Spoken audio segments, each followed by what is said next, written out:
Well, well, well. So let's talk about the United States of America and Israel, also known as the United States of Israel, also known as the two circle-jerking jerks of our planet. And let's talk about what their little stunt yesterday really was, which is just that, a stunt, a ruse, a performance, a failed flex, a literal dick-measuring contest where they showed off their little gherkin pickles while fluffing each other up on live TV last night. God bless Israel and God bless America. God bless Israel and God bless America. These two parasites are the literal equivalent to the type of douchebag that drives a Tesla Cybertruck or a bright yellow Hummer to make himself feel like a big strong man, or the tool bag that puts a loud muffler on a Ford Festiva, overcompensating for their millimeter Peters as they try to make big noise all around our neighborhoods, as we disrespectfully stare them down as attention-seeking, narcissistic little bitches that have daddy issues. The bullies of the school that pick on those minding their own damn business in order to flaunt a false power in exchange for being cool to their fellow bully friends, only to grow up to be the pariah losers of our planet, bending over for each other on live TV. I want to thank and congratulate Prime Minister Bibi Netanyahu. Congratulations, President Trump. Your bold decision to target Iran's nuclear facilities with the awesome and righteous might of the United States will change history. It is no surprise what happened last night.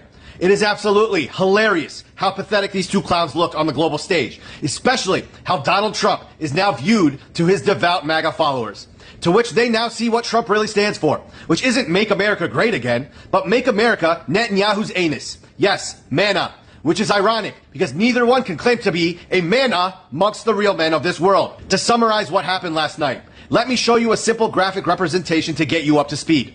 To preface, Israel bombed Iran, falsely claiming for the 33rd year straight that Iran is building nuclear weapons, which it hasn't. Iran defended itself and retaliated by bombing Israel with old missiles built back in 2007, withholding its modern weapons until Israel's defense system is deemed futile, as it has been shown to be the past few days, while Israel bleeds $1 billion a day trying to thwart off Iran's onslaught. The U.S., which is run by an orange imbecile that does not understand the concept of receipts and comments that don't age well, who ran on his core principle of being an anti-war president that berated Bush and Obama on camera for wanting to go to war with Iraq and Iran, respectively, who claims to operate on America First rhetoric, just walked out of the bathroom, wiping his mouth, as Netanyahu walked out, zipping his pants back up, as Trump sold out America to get on bended knee for Israel, going to war with a country that never attacked or did anything to America, aside from standing up to their terrorist butt buddy that is starting fights with practically every country in the Middle East just to stay afloat, using the Western world's money and weapons, as practically every single human being on this earth hates Israel's guts now. You'd think the way they described the operation with their third-grade adjectives. The strikes were a spectacular military success. Your bold decision to target Iran's nuclear facilities with the awesome and righteous might of the United States will change history. The operation President Trump planned was bold, and it was brilliant, showing the world that American deterrence is back. That it was a resounding success through the destruction of Iran. But it was the most pitiful operation and subsequent pathetic theatrics I have ever seen. Let me explain. Iran took all of their uranium, which is a key significant ingredient to making nuclear bombs, out of the 3 nuclear facilities that the U.S. bombed last night, months ago. Yes, this means that the U.S. basically bombed empty buildings so that they can go on live TV with their besties Israel and gloat to the world about how powerful they are, while this sack of rotten orange peels goes to social media to say that now that they bombed Iran, they can now attempt to have peace. While Iran straight up laughed in their faces and continued to bomb Israel harder than ever just a few hours later. Now you've got American soldiers spread across the Middle East, uninvited, particularly near Yemen and Iran, quite literally shitting themselves over the buffoonery tactics of 2 Nazi-like fascists that have now put their lives in danger for a war I bet a majority of the active duty military wanted no part in. America first, eh? And speaking of Yemen and Iran, do you know how screwed the U.S., Israel, and the Western powers that be are as a result of the location that Yemen and Iran sit geographically? And by screwed, I mean the citizens of the U.S. and Western countries who will feel the effects of this idiotic escalation. You see these 2 points right here? These are 2 major trade and shipping lanes for the global economy. The one by Iran is called the Strait of Hormuz, which is one of the most critical oil transit choke points. And if you saw the news from today, the Iran parliament just voted to close the Strait of Hormuz after the U.S. attacked on Iran. The final decision still lands on Khamenei.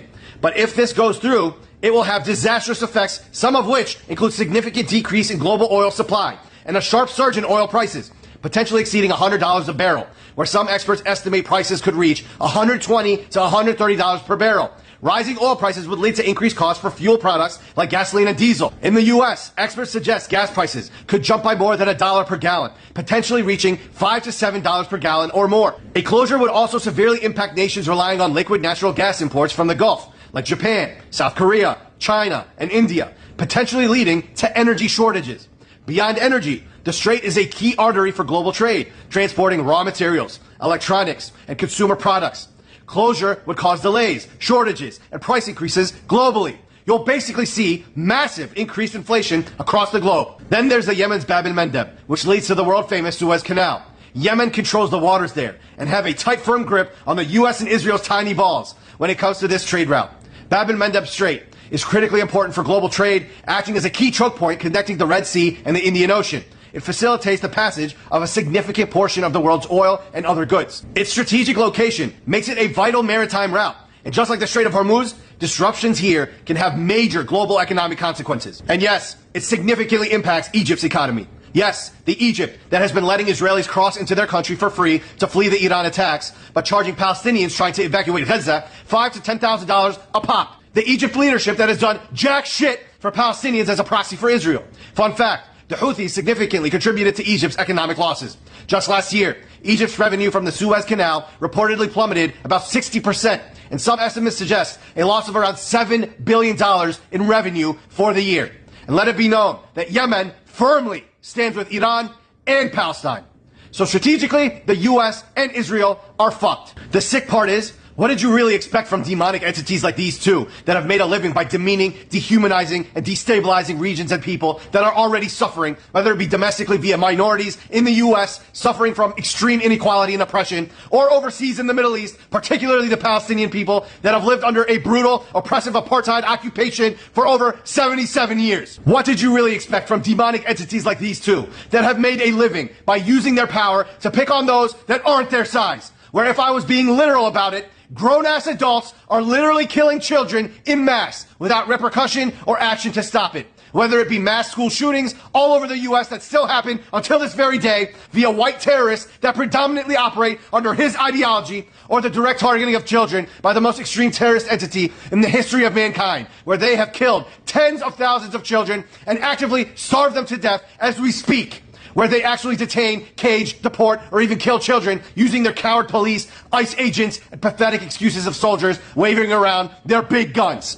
What did you really expect from demonic entities like these two that have made a living by creating havens of sexual assault and exploitation of minors that can't fight for themselves in order for men like them to feel big and powerful? Hanging out with diddlers and ziddlers and being best friends with misogynistic, power-hungry psychopaths that have nothing left in this life but to create phallic spaceships for them to ride on. Only one of them is now not so nicey nice anymore, and is exposing what we all basically knew, which is that Trump regularly hung out with a notorious child sex trafficker and pedophile who happened to be affiliated with the Israeli Mossad that has been blackmailing U.S. politicians in power, including our current United States president that has continuously been going back on his word to his American citizens in order to appease the entity that is blackmailing him. What did you really expect from demonic entities like these two that have made a living by continuously lying to your faces, saying that they're the best at everything that they do? I understand things. I comprehend very well.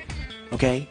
Better than, I think, almost anybody. I can tell you categorically, there is no army in the world that acts in a more moral fashion than the Army of Israel. It is so blatantly obvious what is at play here. Two narcissistic, misogynistic, child-killing, rape-encouraging, tandem-jerking, sociopathic psychopaths picking on a people they have been falsely and systemically dehumanized for decades, trying to save face by gassing each other up and making each other proud in front of a world that sees through their bullshit. While Iran is playing chess, the U.S. and Israel are not even playing checkers. They're playing fucking Candyland at this point. Just two suckers sucking each other off to make one another feel good as their citizens ultimately pay the price of their narcissistic, ego and dick-inflating power games. You've managed to put both of your democratic countries on the verge of a civil war, eroding yourselves from the inside out, while Iran and potentially some other superpowers are just getting started with the destruction of your empires. While you diddle each other and try to climb Sucker Mountain together, just know that the real men of this world are about to put you in checkmate. Good night.